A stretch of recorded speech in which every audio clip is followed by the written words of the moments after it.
नमस्कार मित्रांनो, नवीन ब्लॉगमध्ये स्वागत आहे तुमचं. ऑफिसमध्ये येऊन बसलोय, ट्रेडिंग चालू आहे, मस्त असा प्रॉफिट एन्जॉय करायलोय आणि तुम्हाला पण काय सांगायचं आहे ते सांगणार आहे.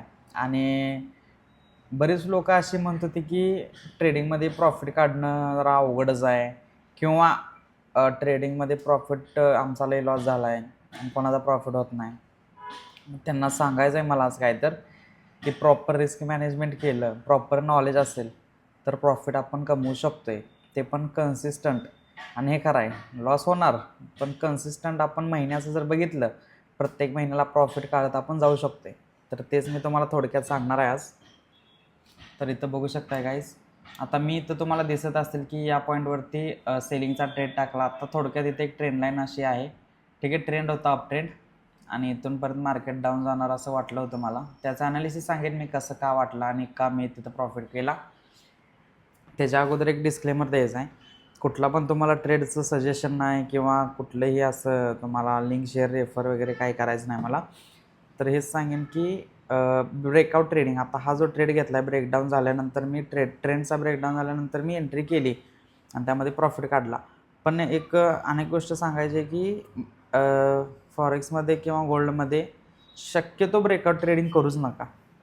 ज्याला एक्सपिरियन्स आहे, जो जास्त वेळ म्हणजे मार्केटला टाईम देतोय, त्यांना ब्रेकआउट ट्रेडिंग केलं तर ठीक आहे. पण जर तुम्ही नवीन आहे आता मार्केटमध्ये आणि तुम्ही आत्ता आला आणि ब्रेकआउट ट्रेडिंग करायला लागलाय, जसं इंडियन मार्केटमध्ये करत होतं तसं इथं प्रॉपरली वर्क होत नाही.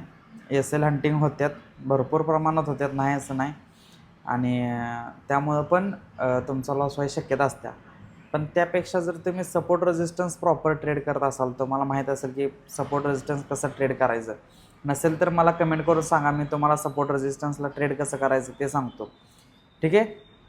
आणि एस एम सीच्या बऱ्याच अशा कन्सेप्ट आहेत की त्यांना असं कोणाला अशी विचारायची सुद्धा गरज पडणार नाही की कुठं ट्रेड घेतला पाहिजे, कुठं एस एल लावला पाहिजे आणि कुठं टार्गेट लावला पाहिजे. बरोबर. ब्रेकआउट ट्रेडिंग करू नका, जर एक्सपिरियन्स असेल तरच करा, ठीक आहे. आणि मी ट्रेड इथं का घेतला ते सांगतो. मी जवळजवळ आता 2 वर्ष तर झालीच असतील लॉकडाऊननंतर मोमेंटम ट्रेडिंग, इंडियन मार्केटमध्ये मोमेंटम ट्रेडिंग करतोय. त्या मोमेंटम ट्रेडिंगमध्ये आहे का नाही की जेवढा होता होईल तेवढी लवकर एंट्री घ्यायला लागते. मार्केट आपल्या एखाद्या पॉईंटला टच होईल, सपोर्टला टच होईल, रेजिस्टन्सला टच होईल, तिथनं मी स्टॉप लॉस लावणार खाली. परत मार्केटवर गेल्यानंतर प्रॉफिट, खाली गेल्यानंतर असं नाही. मोमेंटम ट्रेडिंग कसं असतं सांगतो तुम्हाला. मार्केट फ्लोमध्ये आहे ना, फ्लो तुटण्याची वाट बघत बसायचं नाही, अगोदरच एंट्री करायची असते. त्याच्या बऱ्याच स्ट्रॅटेजी आहेत, इंडियन मार्केटमध्ये पण आहेत आणि फॉरेक्समध्ये पण आहेत. मग त्यातलीच एक वापरली होती, त्यामुळं तिथं प्रॉफिट झाला. मोमेंटम ट्रेडिंग काय आहे तुम्हाला जर माहीत नसेल तर मला कमेंट करून सांगा, मी तुम्हाला पुढच्या व्हिडिओत नक्कीच सांगतो. तर आजचा ट्रेड तर सक्सेसफुल झाला आहे. दुसरा ट्रेड मिळेल का नाही माहीत नाही लवकर, जर मिळाला तर मी टाकेनच. पण आता 11:30 वाजलेत, 12 वाजेपर्यंत जर ट्रेड मिळाला तर 100% अनेक 12 नाही सॉरी 12:30 नंतर ट्रेड मिळाला तर 100% टाकणार आहे. आता जेवण करतोय, शो अंडा राईस बनवला आहे मी आणि इथं सॉस आहे आणि चपाती आणि ऑमलेट, ठीक आहे. गरम आहे बघा, वाफ येईल आणि मला लय आवडते अशा पद्धतीचं. तुम्हाला कसं बनवायचं ते सांगतो परत, पण आता खाऊन घेतो, भुका लागल्यातली. मित्रांनो, आजचा दिवस लय बोर गेला. काय काम पण नव्हतं, जास्त होती कामं पण काही केली नाही ती. आणि 2 ट्रेड मारल्यात तेच तुम्हाला दाखवतो. आता तुम्ही म्हणणार की ट्रेडिंगबद्दल जास्त सांगत जा, जास्त माहिती सांगत जा. ते सांगणारच आहे तुम्हाला, हळूहळू वेळ मिळेल तसं तसं मी सांगणार आहे. पण आज जे 2 ट्रेड घेतलेत का नाही त्याबद्दल मी माहिती सांगतो, ठीक आहे. तर हे बघा गाईज, सगळ्यात पहिल्यांदा या पॉईंटवरती इथं एक ट्रेंड होता, अप ट्रेंड होता. ब्रेकडाऊन झाल्यानंतर इथं जी रेड कॅन्डल दिसते तिथे मी सेल टाकला होता, ठीक आहे. मार्केट आलं खाली, आपलं टार्गेट हिट झालं. परत या सपोर्टवरती मी ट्रेड टाकायचा म्हणत होतो, पण जरा वेट केलं. कारण कसं होतं, एक ग्रीन कॅन्डल क्लोज झाली, मार्केट पडल्यानंतर ग्रीन कॅन्डल एक क्लोज झाली का नाही, परत मार्केट जरा खाली येण्याचा, स्टॉपला जोडवण्याचा, हंटिंग करण्याचा प्रयत्न करते. त्यामुळे वर जाऊ दे म्हटलं. वर गेल्यानंतर एक सेलचा प्लॅन इथं टाकला, ठीक आहे. पण त्यात पण आपलं डायरेक्ट एस एल हिट झाला, ठीक आहे. यात मोठं टार्गेट होतं पण ठीक आहे, थोडं प्रॉफिटमध्ये जाऊन आपला लॉस झाला.